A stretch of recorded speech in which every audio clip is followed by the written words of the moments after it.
السلام علیکم ناظرین، آپ دیکھیں پروگرام گوہر کے ساتھ اور میں ہوں آپ کا میزبان گوہر بٹ۔ آج کے پروگرام میں ہم ایران امریکہ کے درمیان جاری مذاکرات میں ایک انتہائی اہم پیش رفت ہوئی ہے، اس پیش رفت پر بات کریں گے۔ ساتھ ہی ساتھ روس نے پاکستان کے ثالثی کے کردار کو تسلیم کر لیا ہے، اس پر بات کریں گے۔ دونوں ایشوز پر بات کرنے کے لیے ہمارے ساتھ لاہور اسٹوڈیو میں موجود ہیں جناب سجاد انور صاحب، جناب مبشر بخاری صاحب، جناب امداد سمرو صاحب، تینوں بڑے سینئر صحافی تجزیہ نگار ہیں۔ بات کا آغاز کرتے ہیں سجاد انور صاحب، یہ بتائیے گا کہ 24 گھنٹوں کے دوران کہا جا رہا ہے 24 سے 36 گھنٹوں کے دوران ہمارے جو وزیر داخلہ ہیں محسن نقوی صاحب، وہ سر ایران چلے گئے ہیں ایک بار پھر، تو کوئی بہت قریب آ گئے ہیں معاہدے کے یا کوئی بہت زیادہ پیش رفت ہو گئی اس حوالے سے؟ دیکھیں، یہ جو پچھلے دنوں نقوی صاحب وہاں پہ گئے تھے، آپ کو یاد ہوگا ایران کی طرف سے جو امریکی تجاویز تھیں یا جو ایرانی تجاویز تھیں ان کے درمیان جو ایک مطلب ایک دونوں طرف سے جو سفارشات طے ہوئی تھیں ان کو لے کر وہ گئے تھے ان کے پاس۔ اس میں جو نئی پیچیدگیاں کچھ سامنے آئی ہوں گی ان کو ریزالو کرنے کے لیے یہ جو دوسرا وزٹ ہے۔ پاکستان تو ایک طرح سے سر توڑ کوشش کر رہا ہے کہ کسی نہ کسی طرح سے ایران اور امریکہ کے درمیان جو ایک خلیج ہے، جو کہ دونوں اپنی اپنی انتہاؤں پہ کھڑے ہوئے ہیں، اپنے اپنے نیشنل انٹرسٹ دیکھ رہے ہیں۔ امریکہ اسرائیل کا اپنی پالیٹکس بھی دیکھ رہے ہیں، اپنی پالیٹکس بھی دیکھ رہے ہیں، اپنی پوسچرنگ بھی، کہ خدا نخواستہ دونوں فریق یہ بھی دیکھ رہے ہیں کہ کسی نہ کسی طرح کہیں یہ امپریشن نہ جائے کہ امریکی سمجھ رہے ہیں کہ ہم لوزر ہوں یا ایران یہ پارٹ آف پالیٹکس ہے نا، یہ پوسچرنگ کا ایک وہ بھی ہے۔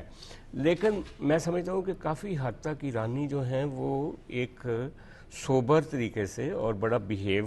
اچھا بیہیو کر رہے ہیں امریکہ کی نسبت، جس طرح سے ٹرمپ صاحب کر رہے ہیں، صبح کوئی بیان دے دیتے ہیں، دوپہر کو کوئی،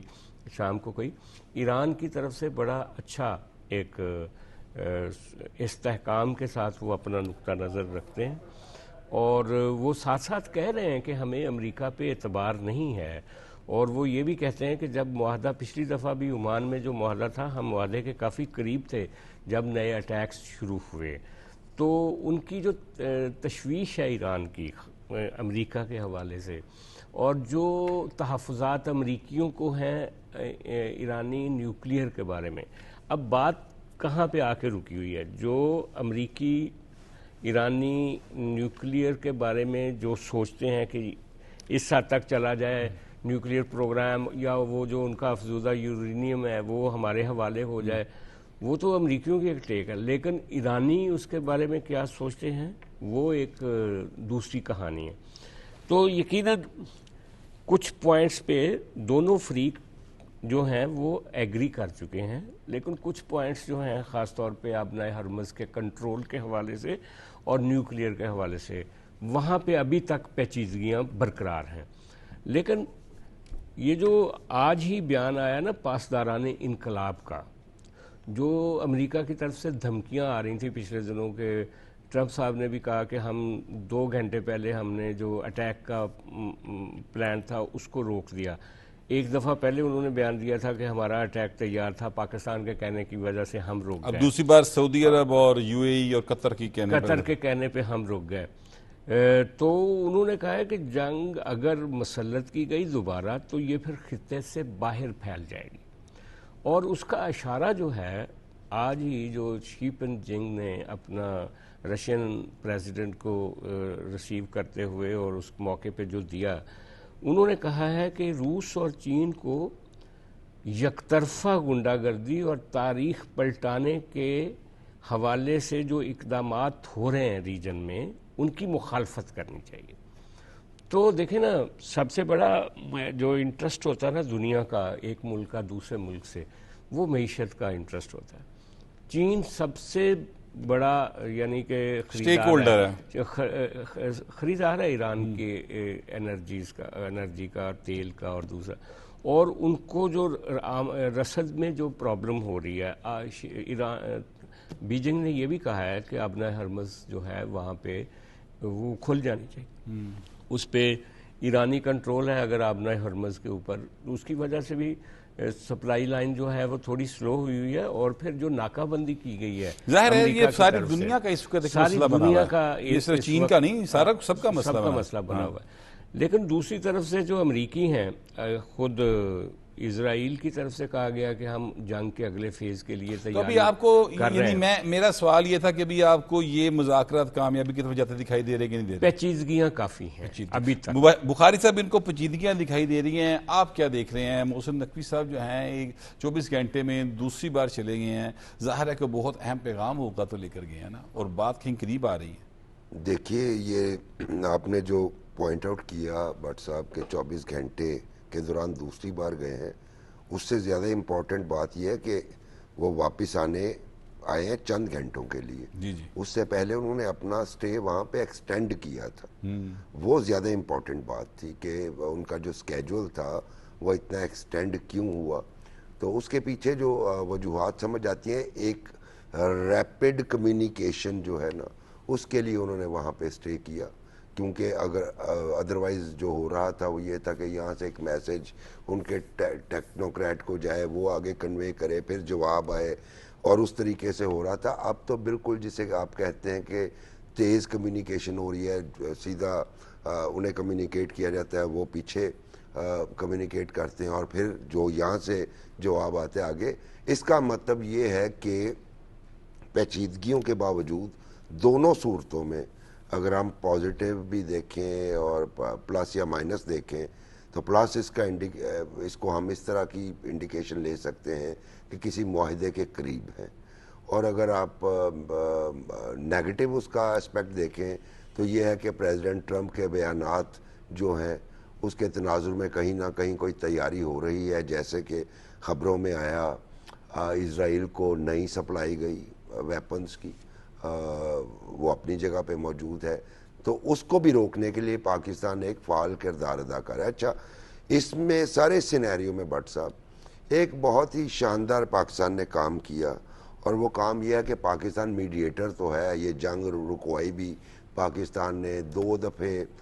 جو ہے پریزیڈنٹ ٹرمپ اظہار کر چکا ہے، جی جنگ میں نے ان کے کہنے پہ روکی، اور 2 دفعہ اس بات کا اظہار کیا کہ یہ جو سیز فائر ہے پاکستان کے کہنے کے اوپر ایکسٹینڈ کیا۔ اس کا مطلب ہے کہ بڑا فعال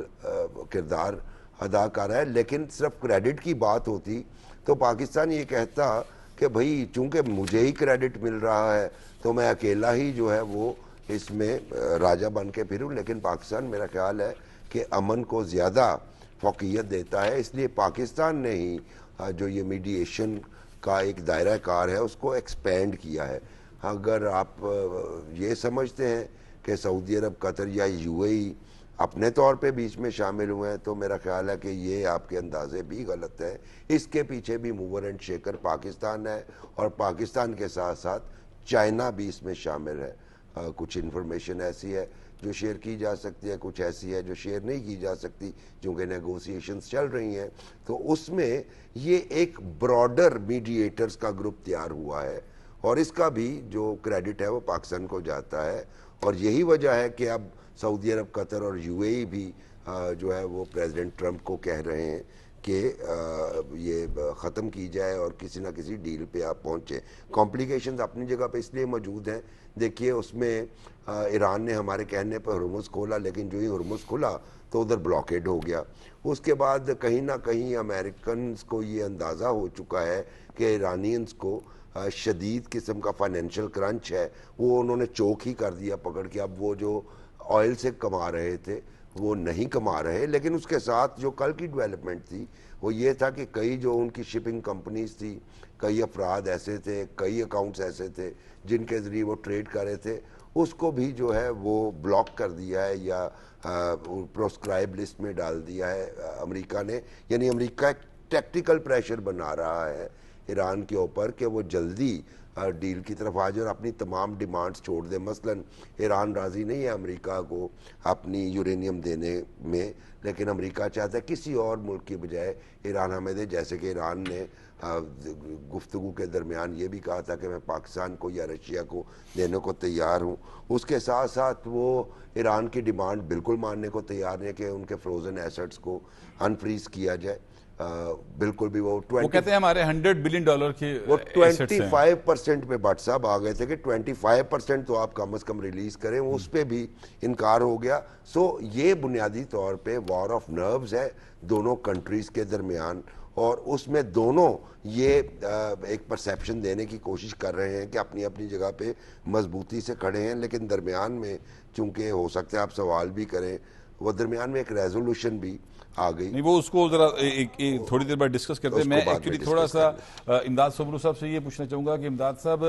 ہم نے دیکھا جب یہ جنگ شروع ہوئی تو بڑی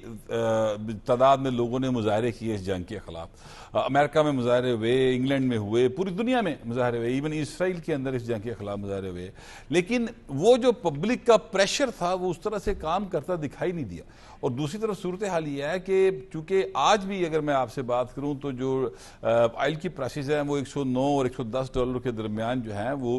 کسی جگہ پر موجود ہے، تو اس میں پرائسز بہت زیادہ بڑی ہیں۔ 28 فروری کو جب یہ اٹیک ہوا تھا اس کو پرائسز شاید کو $56 کے قریب تھیں، اور اب یہ 110 پہ چلے گی، آلموسٹ ڈبل ہو گئی۔ تو اس میں پوری دنیا سفر کر رہی ہے، تو پبلک کا پریشر، معاشی پریشر، یہ کوئی چیز مانے نہیں رکھتی سر؟ نہیں، میرا نہیں خیال معنی نہیں رکھتی۔ اگر معنی نہ رکھتی ہوتی تو یہ جو سیز فائر ہے 2 ہفتوں سے ایکسٹینڈ نہ ہوتا اور اب تک نہ چل رہا ہوتا، باوجود اس کے کہ صدر ڈونلڈ ٹرمپ ہر 24 گھنٹوں کے بعد ایک دھمکی دیتے ہیں اور اس کے بعد پھر کہتے ہیں کہ جی میں حملہ مؤخر کر رہا ہوں، کبھی ظاہر پاکستان کے کہنے پر، کبھی UAE قطر اور اپنا متحدہ عرب اپنا سعودی عرب کے کہنے پر۔ تو یہ پریشر ہے، اور یہ پریشر ایک طرف سے نہیں، پبلک کا بھی ہے اور دیگر طاقتوں کا، ممالک کا بھی ہے۔ اب جو نیا پریشر ہوا ہے وہ چائنا کی طرف سے آ رہا ہے۔ صدر ڈونلڈ ٹرمپ صاحب جو ہیں وہ چائنا گئے تھے، اس کے بعد روسی صدر پیوٹن وہاں پہنچے ہیں، تو اور اس کے بعد جو اسٹیٹمنٹ وہاں سے آئی ہے، جوائنٹ اسٹیٹمنٹ، اب ٹرمپ صاحب جب گئے تھے تو کوئی جوائنٹ اسٹیٹمنٹ نہیں آئی تھی، وہ جو حاصل کرنے گئے تھے ان کو نہیں ملا تھا۔ اب روس کا اور چین کا اس سارے معاملے میں ایک طرح سے سامنے آ جانا، پہلے تو ان کا پس پردہ کردار رہا ہے، لیکن اب وہ سامنے آ رہے ہیں، تو وہ پریشرز جو ہیں وہ اب ملٹیپل پریشرز جو ہیں ڈونلڈ ٹرمپ کے اوپر آ رہے ہیں۔ جس طرح قرارداد جو سینٹ کی ہے آج کی، میرا خیال اب تک پہلی قرارداد ہے جو بلاکیڈ کے حوالے سے، جنگ کے حوالے سے، جس میں ڈونلڈ ٹرمپ کو شکست ہوئی ہے، تو وہ بھی ایک پریشر ہے، اور وہ ظاہر امریکن پبلک کا پریشر ہے، تو وہ بھی ایک الگ سے پریشر ہے۔ اب آج ڈونلڈ ٹرمپ صاحب نے ایک بار پھر کہا ہے کہ جی ایران سے جو مذاکرات ہیں اس میں مثبت پیش رفت ہو رہی ہے، تو وہ اپنے بیانات بھی بدلتے ہیں اور اس طرح کی پازیٹیو اسٹیٹمنٹس دے کے ساتھ ساتھ وہ یہ بھی کہہ رہے ہیں کہ جی ایران کو ہم نہیں چاہتے کہ وہ نیوکلیر پاور بنے، اگر وہ نیوکلیر پاور بن گیا تو اسرائیل کو تباہ کر دے گا، تو وہ ہم نہیں چاہتے۔ تو اب اصل معاملہ جو ہے وہ ٹرمپ کے لیے اس وقت جو مسئلہ ہے وہ صاف نظر آ رہا ہے کہ اسرائیل کا دباؤ ہے، باقی سارے دباؤ جو ہے وہ ایک طرف ہوتے ہیں، لیکن اسرائیل کا دباؤ جو ہے دوسری طرف ہوتا ہے، لیکن اس کے باوجود ٹرمپ اسرائیل کے کہنے کے باوجود اب دوبارہ جنگ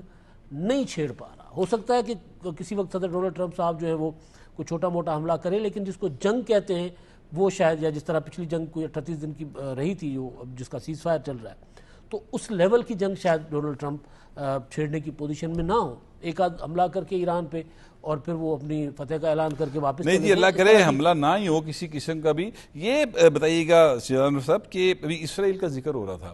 تو جب تک مسئلہ فلسطین موجود ہے، لبنان کا ایشو ہے، غزہ کا ایشو ہے، اور وہاں پر اسرائیل کو لچک دکھانے کو تیار دکھائی نہیں دیتا ہے، تو پھر کیسے مشرق وسطیٰ میں امن آ سکے گا؟ یہ بنیادی جو جڑ ہے نا اس ساری لڑائی کی، آپ نے اس کی طرف اشارہ کیا ہے۔ بون آف کنٹینشن ہے ہی بنیادی طور پہ فلسطینیوں کے ساتھ جو مظالم ہوئے، جن کا یعنی اس لڑائی کی ابتدائی اس بات سے ہوئی ہے، اور ابھی بھی آپ دیکھیں نا کہ جو اگریسو ایٹیٹیوڈ ہے وہ اسرائیل کا ہی ہے۔ جس طریقے سے اس نے ایران جنگ کے ساتھ ساتھ لبنان کو اٹیک کیے اوپر نیچے، اور جس طریقے سے انہوں نے غزہ میں ایک طرح سے وہ کیا کہا جا سکتا ہے کلینزنگ کی، یس، تو بنیادی سوال وہیں پہ رکا ہوا ہے۔ یہ جنگ اگر کسی سطح پہ جا کے مذاکرات کے نتیجے میں رک بھی جاتی ہے تو کیا وہ جو ایشو ہے سلگتا ہوا ایشو وہ سیٹل ہوگا یا نہیں ہوگا، اصل سوال یہ ہے۔ اور یہ جو اسلامی دنیا ہے نہیں ہے، کوئی اس کا وجود ہے یا نہیں ہے، یہ ایک الگ بحث ہے، لیکن ایک انسانی ضمیر نام کی بھی کوئی چیز ہوتی ہے۔ آپ دیکھیں کہ غزہ کے اوپر آسٹریلیا میں، کینیڈا میں، یورپ میں جو ان کے ملکوں کے میں یہ اسی وزرائے طرف آنے لگا اعظم جو ہوں، ہے میں جو بات کر رہا ہوں انہوں نے بھی میں سپورٹ یہ کہہ رہا ہوں کہ پبلک تو مظاہرے کرتی ہے، پبلک نے ایران کے اوپر حملے کی بھی مخالفت کی، یہ امریکہ میں مظاہرے ہوئے، یہ انگلینڈ میں ہوئے، یہ ایون اسرائیل میں مظاہرے ہوئے، ہم اس بات کو جانتے ہیں۔ لیکن جو سوال میں نے ان سے کیا تھا وہ پبلک کا جو پریشر ہے وہ کہیں اس کا اثر پراپر طریقے سے دکھائی نہیں دیتا نا۔ دیکھیں ایک پبلک پریشر ہے نا، وہ ٹھیک ہے، پبلک پریشر جو ہوتا ہے نا وہ عام طور پہ ریفلیکٹ ہوتا ہے، جیسے سومرو صاحب نے کہا مختلف طریقوں سے، جیسے ابھی سینٹ میں ان کو شکست ہوئی ہے۔ لیکن یار میں تو بات کر رہا ہوں کہ آسٹریلین پرائم منسٹر کی، جس نے نیتن وہ تو دیکھیے وہ تو فرینچ پریزیڈنٹ ہیں، انہوں نے بھی بات کی، جرمنی نے بھی کی ہے، انگلینڈ نے بھی کی ہے، وہ تو انہوں نے بھی کی ہے۔ نیٹو ساتھ نہیں دے رہا، ہاں نیٹو ساتھ نہیں دے رہا۔ اچھا، اور جو فارمیشن تھی امریکہ کی ان ساری جنگوں کو لڑنے کے لیے وہ ٹوٹ چکی ہے اس جنگ کے حوالے سے، صرف اس لیے ٹوٹی ہے کہ جو انسانی المیہ ہے بنیادی طور پہ غزہ میں، لوگ اس کی طرف دیکھ رہے ہیں۔ اور دوسری بات یہ ہے کہ جس طریقے سے ریزیلینس شو کی ہے ایران نے، ایران ایک چھوٹا ملک ہونے کے باوجود اس نے جس طرح سے لڑائی کو ترتیب دیا اور جس طرح سے لڑائی لڑی ہے، اس کے نتیجے میں بھی میں سمجھتا ہوں کہ یہ جو جنگ کے بارے میں، ایران چھوٹا ملک نہیں ہے سر، نہیں مطلب میں امریکہ کے سامنے امریکہ کے مقابلے کی بات کر رہا ہوں نا، لیکن ویسے وہ چھوٹا ملک نہیں ہے، مشرق وسطیٰ میں شاید سب سے بڑا ملک ہے۔ ہاں نہیں سب سے بڑا ملک ہے، لیکن بات یہ ہے کہ جو ایسا ملک جو کہ پچھلے 40 سال سے پابندیوں کی زد میں وہ ہے، ایک الگ بات ہے، اس کی جس معیشت کا جو حال ہے وہ کافی خراب ہے، اور جس کا ایون وار انجن بھی جو ہے وہ اس طرح سے ملٹی ڈومین نہیں ہے، مطلب اس کے پاس نہ وہ والی بری فوج ہے، سر ان کے پاس اپنی ایک پوری تاریخ ہے، اور دوسری انہوں بات نے یہ ہے صرف میزائل ٹیکنالوجی سے اور اپنی ڈرون ٹیکنالوجی سے، اور ثابت کیا کہ یہ جو شاہد ڈرون ہے یہ دنیا کا بیسٹ ڈرون ثابت ہوا ہے اس لڑائی میں۔ اچھا، لیکن آپ کا جو نقطہ تھا نا غزہ کے حوالے سے، اگر اسلامی ملک مل کے اور دنیا کا جو عالمی ضمیر مل کے اگر اس معاملے کو سیٹل نہیں کرتے، اور یہ معاملہ انسیٹلڈ ہی رہتا ہے غزہ کا، اگر یہ ہو بھی جاتے ہیں مذاکرات اور کسی نتیجے پہ جا کے ایک معاہدہ ہو بھی جاتا ہے، تو جنگ کا امکان پھر بھی رہے گا۔ ایک زمانہ تھا جب مصر اور اسرائیل کی جنگ ہوئی تھی، آپ کو یاد ہوگا آج سے 40 سال پہلے، جو عرب اسرائیل وار ہوئی تھی۔ آج ایران اسرائیل وار ہوئی جس میں امریکہ براہ راست شامل ہو گیا، اور کل کو پتہ نہیں اسی تنازع کی وجہ سے کوئی اور بڑی جنگ جو ہے وہ ہو سکتی ہے۔ تو دنیا کو سوچنا چاہیے کہ اس مسئلے کو حل کیے بغیر آپ آگے قدم نہیں بڑھا سکتے۔ اچھا، یہ شاہ جی فرمائیے گا کہ یہ جو امریکی سینٹ میں یہ قرارداد پاس ہوئی ہے کہ ناکہ بندی جو ہے وہ آبنہ ہرمز کی وہ ختم کی جائے، اس کا کیا اثر ہوگا، اور کیا واقعی جو امریکن گورنمنٹ ہے اس قرارداد کے تحت پابند ہے کہ وہ اب ناکہ ختم کر دے؟ بٹ صاحب یہ جو ریزولوشن ہوئی ہے 50-47 کے ریشو سے ہوئی ہے، اس کی سگنیفیکنس یہ ہے کہ اس میں ریپبلکن یعنی ٹرمپ صاحب کی پارٹی کے لوگوں نے بھی اس ریزولوشن کو سپورٹ کیا ہے۔ یہ ریزولوشن جو ہے بائنڈنگ نہیں ہے، اوکے، یہ پریشر ہے۔ ہاں، یہ پریشر کے طور پہ بہت اچھا، کیونکہ یہ 8 دفعے پیش ہوئیں گے، آپ کو پتہ ہے جنگ کے حوالے سے یو ایس کانگریس میں، اور یہ پہلی دفعہ کامیابی سے ہمکنار ہوئی ہے، سو ایک پریشر بلڈ اپ ہو گیا ہے۔ کیونکہ اگر آپ نے وار رکوانی ہے، اور اس میں صدر کے پاس ایک چیز ہوتی ہے ویٹو پاور، اگر اس کو آپ نے ڈیفلیکٹ کرنا ہے یعنی اس کو بلاک کرنا ہے کہ صدر ویٹو کا اختیار یوز نہ کرے، تو اس کے لیے ضروری ہوتا ہے کہ آپ دونوں یعنی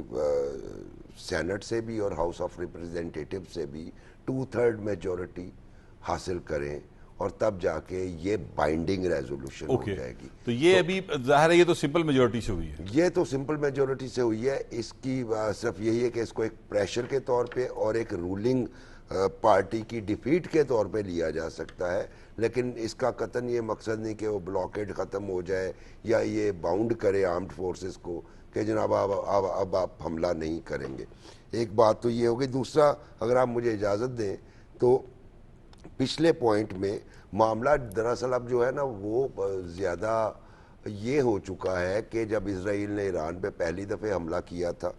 اس وقت بھی رسپانس جو آیا تھا وہ ان ایکسپیکٹڈ تھا، اور اس دفعہ تو بہت ہی زیادہ، کیونکہ اس دفعہ تو امریکہ مسلسل حملوں میں ساتھ تھا، تو یہ سوچا جا رہا تھا کہ یہ ان ہاریبل اٹیکس کے ساتھ اور ان کی لیڈرشپ ٹاپ ہم نے مار دی تو کم کر جائے گا، اتنے ہم نے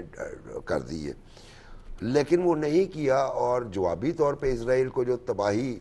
دیکھنی پڑی اپنے تل ابیب اور دوسرے شہروں میں، وہ شاید تاریخ میں کبھی بھی نہیں ہوئی، کیونکہ یہ تو کانسیپٹ ہی نہیں تھا نا کہ اسرائیل کے آئرن ڈوم کو کوئی میزائل کراس کرے گا اور ٹارگٹ پہ جائے گا اور تباہی مچا دے گا۔ اب معاملہ کیا ہے، پہلے بھی جو اسرائیلی تھنک ٹینکس تھے یا جو دنیا بھر کے پرو اسرائیل تھنک ٹینکس تھے، وہ یہی جو ہے انڈیکیٹ کیا کرتے تھے کہ اگر کوئی چیلنجر ہو سکتا ہے یا جو ڈیمیج کر سکتا ہے، وہ دو قوتیں ہی ہیں، ان میں سے ایک کا نام ہے ایران اور دوسری کا نام ہے پاکستان۔ تو پاکستان کی طرف تو ابھی ان کی جرت نہیں تھی، تو انہوں نے پہلے سافٹ ٹارگٹ کو چوز کیا، لیکن سافٹ ٹارگٹ نے جواب میں جو کیا وہ اب ہانٹ کر رہا ہے کافی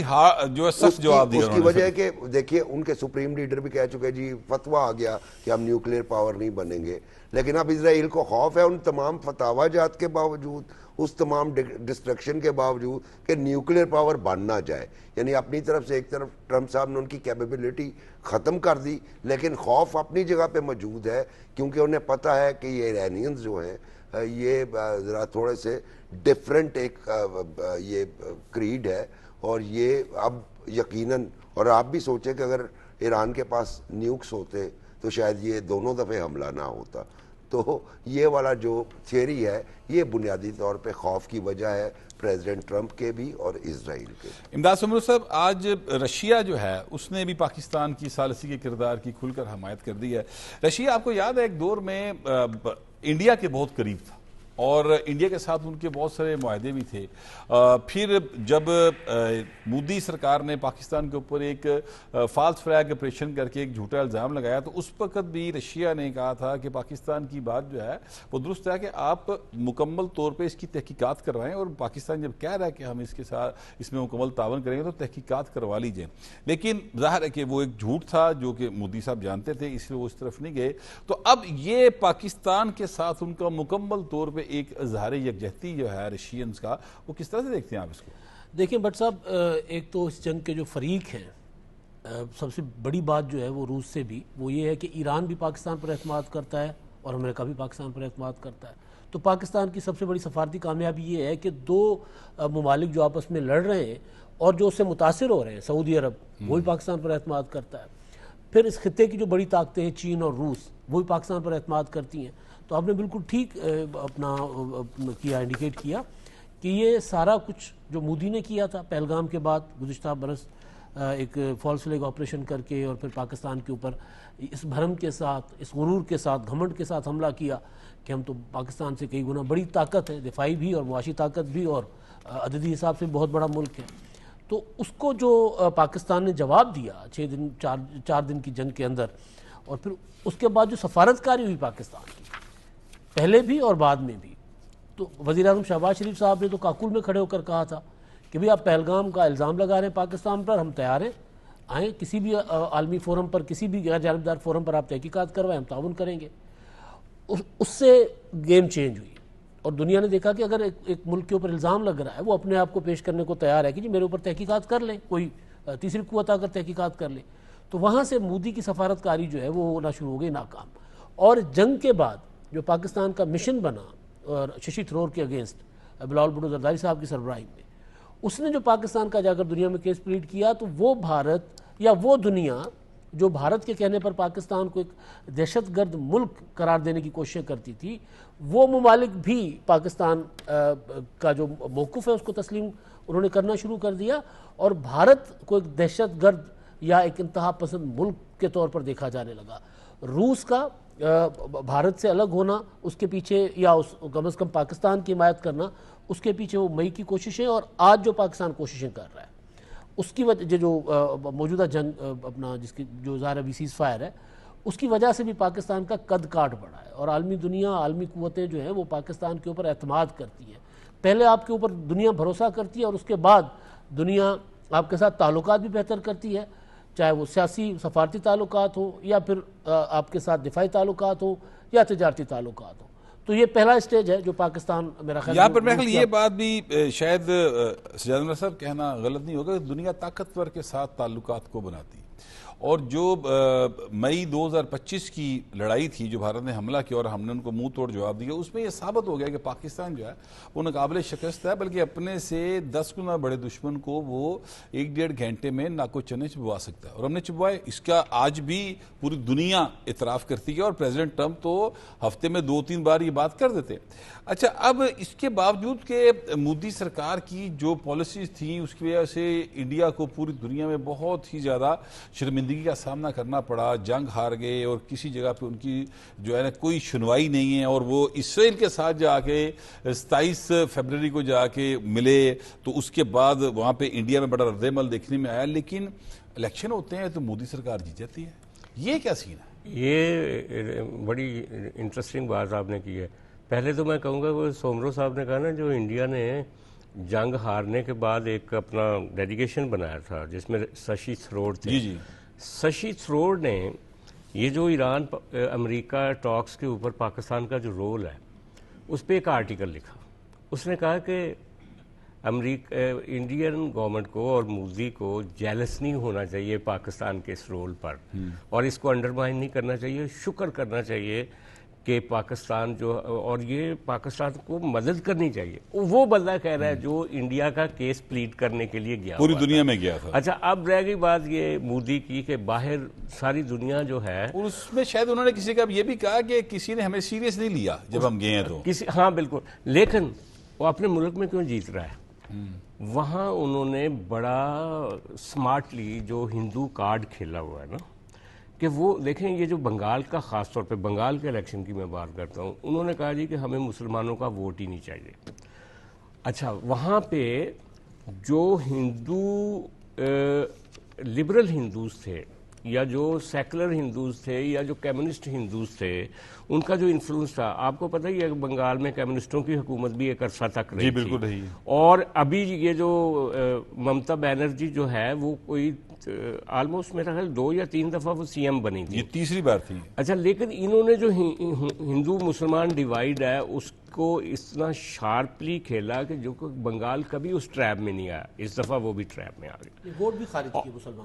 مسلمانوں کے ووٹ خارج کیے. مسلمانوں کے ووٹ اس بنیاد پہ خارج کیے کہ یہ بنگال، جیسے وہ بارڈر لگتا ہے بنگلہ دیش کے ساتھ، انہوں نے کہا کہ یہ سب کا ریکارڈ دیکھنا شروع کر دیا کہ آپ کتنا عرصہ پہلے آئے، کتنا عرصہ پہلے آئے، حالانکہ ادھر بھی بنگالی ہے ادھر بھی بنگالی ہے، اور ان کو بنگلہ دیشی قرار دے کے بہت سارے مسلمانوں کے ووٹ خارج کیے، اور پھر اس کو ہندو مسلمان کارڈ کے ساتھ کھیلا. جو سینٹرل انڈیا میں ان کی جیت ہوئی ہے نا، یو پی میں، بہار میں، اسی کارڈ کو وہ آگے لے کر گئے. اور تیسری بات یہ ہے کہ بٹ صاحب اس بات کو مت بھولیں کہ جو میڈیا مینجمنٹ کی ہوئی ہے نا انہوں نے انڈیا میں، سارا گودی میڈیا ہے، اس کے خلاف وہ گودی میڈیا اتنا جھوٹ بولتا ہے. ایگزیکٹلی. دیکھیے میری بات سنیں، یہ مطلب بخاری صاحب کوئی آپ کو، مجھے 2 4 5 10 لوگوں کو تو شاید وہ کہہ دیں کہ یار یہ اس طرح نہیں اس طرح ہے، لیکن یعنی 1 ارب 40 کروڑ انسان، کیا وہ صرف اسی گودی میڈیا کو دیکھتا ہے؟ وہ باقی سوشل میڈیا استعمال نہیں کرتا؟ اس کو یہ بات سمجھ نہیں آ رہی کہ مودی سرکار جو ہے کس برے طریقے سے ان کے لیے یعنی شرمندگی کا باعث بن رہی ہے اور وہ اس کی پارٹی کو ووٹ کر رہے ہیں. دیکھیے بٹ صاحب، ایک تو بات وہ ووٹس کی درمیان میں رہ گئی. اگر کہیں پہ، چونکہ یہ الیکشنز ہیں، اسٹیٹ الیکشنز، 90 لاکھ ووٹ آپ کینسل کر دیں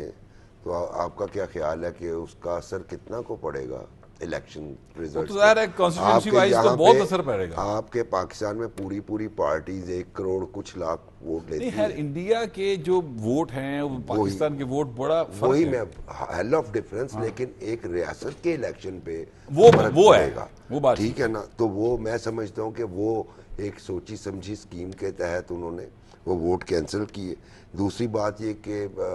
جو وہاں کا میڈیا ہے، اور اس سے بھی ہٹ کے ایک بات کو ایڈمٹ کرنا پڑے گا کہ سوشل میڈیا کا استعمال بہت اچھا کرتی ہے گودی پارٹی یعنی بی جے پی، اور کہ جس طرح اس کا پھیلاؤ ہوتا ہے یعنی جھوٹ کو پھیلانا. لیکن آفرین ہے بھارت والوں پہ کہ وہ جھوٹ کو بائی بھی کر لیتے ہیں. اور اس کے بعد سوال بھی نہیں کرتے. تو میرا خیال ہے کہ وہی جو اتنا جھوٹ بولا جاتا ہے کہ وہ سچ لگنے لگتا ہے, اور یہی انہوں نے ایک پالیسی اپنائی ہوئی ہے, اور اسی پالیسی کی بنا کے اوپر وہ ادر دین ریگنگ. اب منی پور کی آپ معاملات دیکھ لیں نا, منی پور میں اس وقت جو ہے وہ فسادات جاری ہیں, وہاں پہ کرفیو لائک سچویشن ہے, وہاں پہ آرمی جھونکی ہوئی ہے, وہاں پہ نہیں چل رہا انٹرنیٹ, وہاں پہ کمیونیکیشن ٹولز سسپینڈ کیے ہوئے ہیں. یہ ثبوت ہے اس بات کا کہ یہ بی جے پی کی گورنمنٹ کے خلاف ریزسٹنس موجود ہے, اور صرف کشمیر یا منی پور میں نہیں, دوسرے علاقوں میں تقریباً 22 تحریکیں چل رہی ہیں, انہیں طاقت کے زور پہ دبایا جا رہا ہے. اور یہی اس بات کا ثبوت ہے کہ جو آپٹکس نظر آتے ہیں گراؤنڈ پہ ویسے نہیں ہیں. اور میرا خیال ہے کہ یہ والا جو مت ہے ان کی کہ جی ہم پاپولر ہیں, وہ ٹوٹتی جا رہی ہے. ابھی ایک جگہ پہ تو وہ لوز کر کے بخاری صاحب وہ جھوٹ کی بنیاد پر جو اپنا گودی میڈیا چلا رہے ہیں وہ اپنی جگہ پر, لیکن سچ یہ ہے کہ دنیا آج پاکستان کی ثالث اقتدار کو سراہ بھی رہی ہے اور مان بھی رہی ہے. یہ ہمارا آج کا پروگرام تھا. اپنا فیڈ بیک ضرور دیجیے گا. آپ سے ملاقات ہوگی اگلے ہفتے. اللہ نگہبان.